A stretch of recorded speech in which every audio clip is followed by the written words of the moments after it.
Hey guys, welcome back to the channel and to my cheap $19,000 Ferrari gamble, where today I'm going to start work on some of those problems we've discovered on the car so far. And in the most part, a lot of those are actually common problems with the Ferrari 456.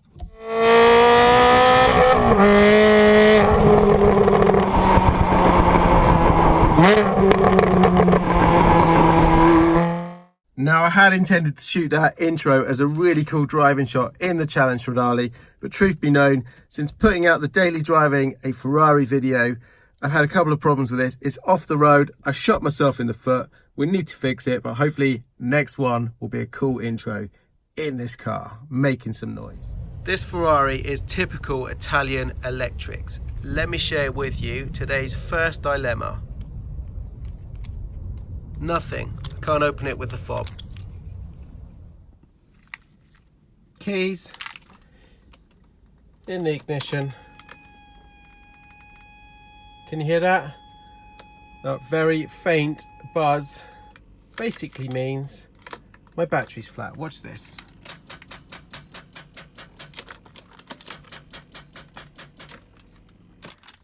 Okay, let me give you an insight as to what's going on and talk about Italian electrics. So as you saw, key in the ignition, faint lights in the background, bit of clicking, but definitely no start.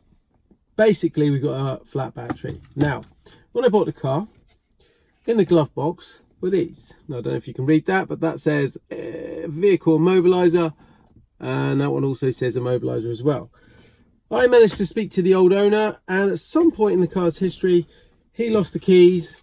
So key and the magic fob there. So various ECUs were changed, the ignition barrel was changed, and I don't know if that's caused this problem, but basically since I've had the car, what happens is when I go to shut it off at night, especially if it's dark, I can see on the dash in the background faint lights still. So something is not fully turned off on the car. My workaround for this is I pop up the front hood and I turn the battery kill switch, kill all the power to the car, and in the morning when I go to use it, switch it back on again, we're all good. But I keep forgetting to do that, and the result is exactly what you just saw, which is most annoying, especially if you need the car or if you want to film with it. So that is Italian electrics. I don't actually know what is causing this. It's on the list of to-dos now, quite high priority. Is it an earth? I don't know. Suggestions down there would be great. In the previous video, I shared with you the $19,000 purchase cost of this Ferrari and the two main reasons why. Number one, it was a non-running car, so a complete gamble. And two, the main reason was previously this was a salvage rebuilt car. Having previously been a crash damaged Ferrari, some of you may be wondering, did the king of salvage supercar rebuilds himself, Mr. Samcrac, ever work on this Ferrari, or what is his opinion of my $19,000 gamble? So while I hook this up, put some juice in the battery so we can get it started, why don't we give him a call and find out what he has to say. I mean, how hard can it be? I've seen it in the movies all the time. Let's try +1 because Sam is in America. It's always 555. And let's try 555 Sam. Hello? Who is this and how'd you get my number?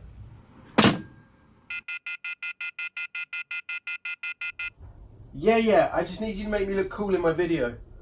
Look, I'll make it worth your while. I have a perfect condition 1987 Ratarossa. I'm looking at it now. It just needs a little bit of polish. It's as good as new. I'll ship it to you. Just make me look cool. Say something about the 456. The Ratarossa? Scott, if you're gonna try and bribe me with anything, it's gotta be your Stradale. You want the Stradale? Yeah, Sam, that's working perfectly. I'd love to own a Ferrari 360 one day. Well, I should say I'd love to own a Ferrari 360 one day that actually runs and drives. Yeah, Sam, all you gotta do, pretend you know me, make me look cool, say something about the bargain 456, and the Stradale's practically yours. It's on the ship tonight, sailing to the US with the paperwork, the car is yours. You're a lucky man, Scott. You added another Ferrari to your collection for next to nothing, and I have no doubts in my mind you'll be able to get it up and running, whatever it takes. But me, personally, I feel slightly luckier than you. Even though you've told me life is too short to not drive a Ferrari, I personally believe life is too short to be working on cars like a Ferrari. It's time for me to get back to my 360, knock out that 456 project, and make it the cheapest road-going V12 Ferrari ever. Good luck, Scott. Thanks to my buddy Sam for being an absolute sport, having a laugh and agreeing to film that sketch with me. Now, if you guys have had your head firmly buried under a rock for the past 2 months, have not caught Sam's amazing videos on that beautiful green 360 Spider you saw in the background, then you're in the minority. His first video alone did something like 20 million social media hits and growing. So I'll put the link to his channel right here. Check it out. Brilliant viewing, well worth a watch. Now, with the magic of editing, my battery is fully charged, so let's get back to business and try and fix my 456. One of the first things I want to address on this Ferrari is the engine issues. Now, in the previous video you saw, I'm randomly getting half power delivery to the engine, which is not only annoying, but it's also very dangerous. Let's say, for instance, I'm at a junction, I want to pull across the junction, I put my foot on the accelerator, and I don't get all the power I'm expecting. It's not a situation you want to be in, so let's look at that. Now, when I bought the car, I replaced 2 of the fuel pumps. They're in the back, so we're going to turn the car around.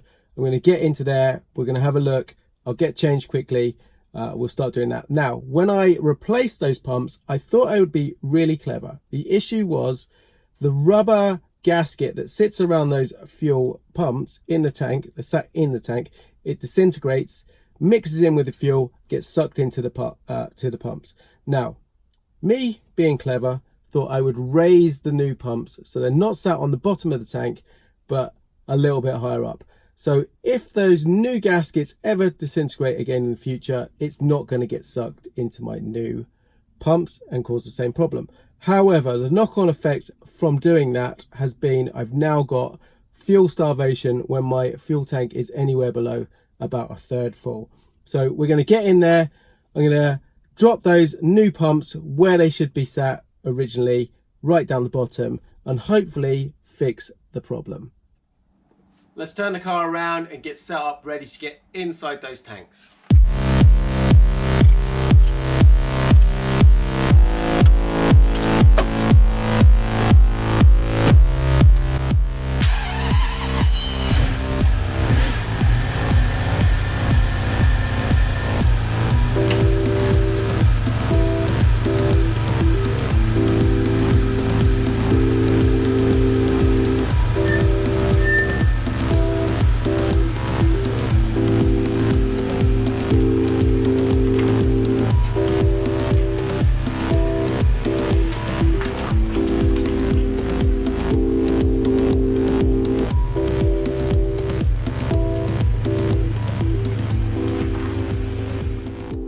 Started to remove everything in the back of the 456 to gain access to those tanks.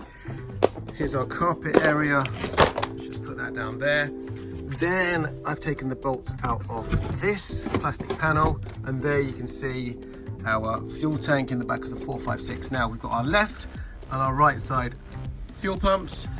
They are all in tank, as I said, and they're behind one of these, which is the front kind of top cover of that tank. Now, the other problem with 456 is very common, is these plastic factory covers, they develop a hairline crack and you end up smelling a strong fuel smell in the car. So we have also just replaced one of these, but what we're going to do now is take the pumps out, drop them down, and make sure everything is as it was set up at factory, hopefully fixing our problem in the process.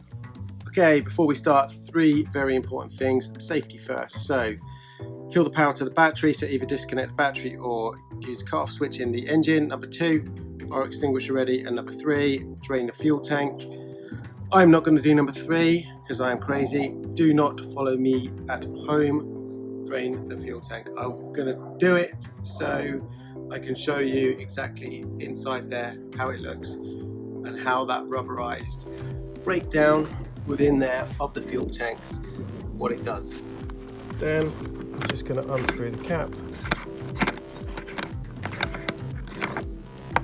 Just leave that to breathe. So I've got my cloth in place. I'm going to first of all take off this connector. So just pull the connector there.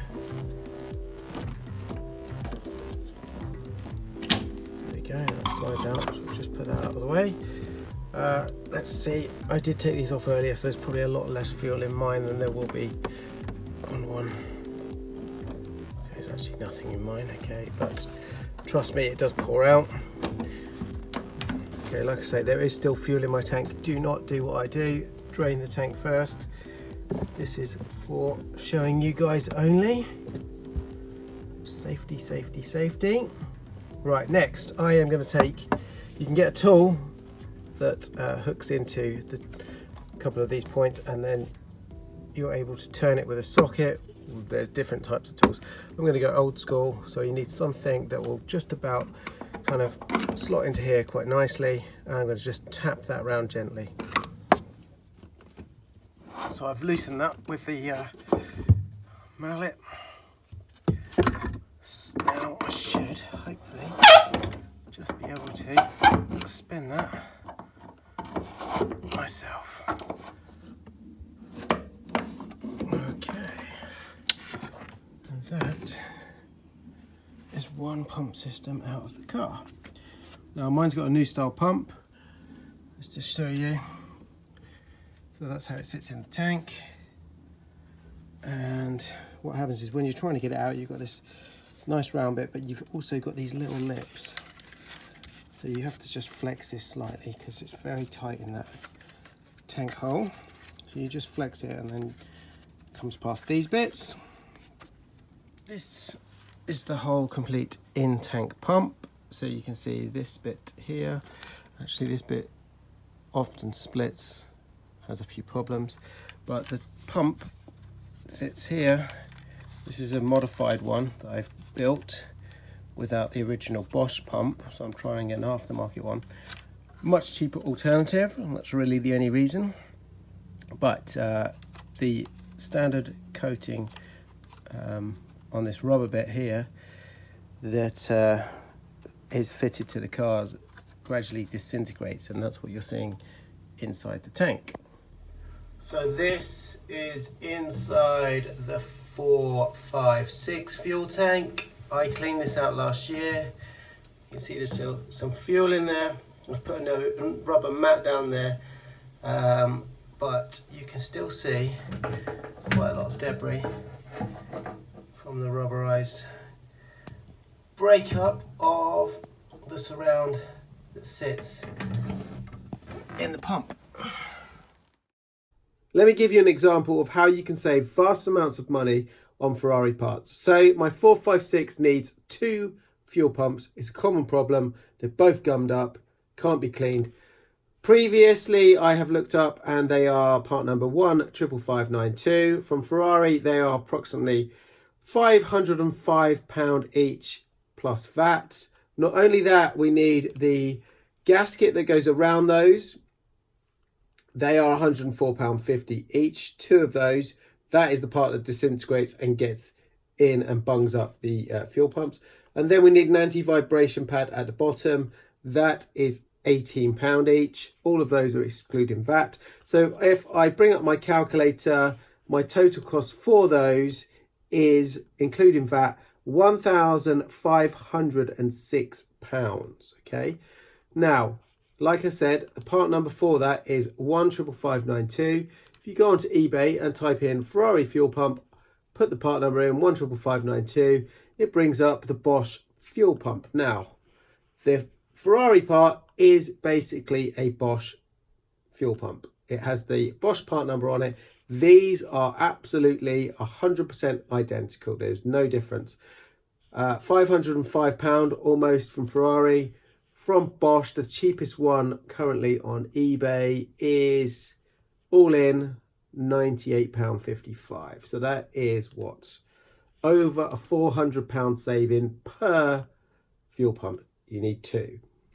Okay, I took it a step further, and I, being the cheapskate that I am, not knowing what the problem was with my car and replacing these pumps because it is a common problem, did a bit of research and I found these in-tank fuel pump kits.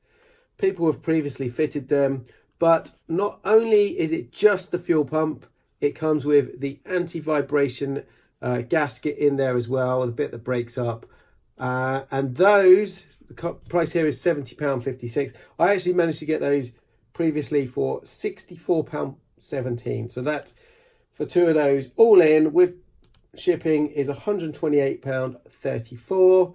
So let's call that £128. So £1,506 in total for the two pumps from Ferrari, minus what I paid, which was £128, is a cost saving of £1,378 for two pumps. That is pretty phenomenal. Anyway, that gives you an example of how you can save a lot of money maintaining these kind of cars.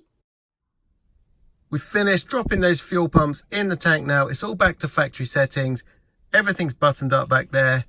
It's time to take the car out for a drive and find out if we fixed that first problem.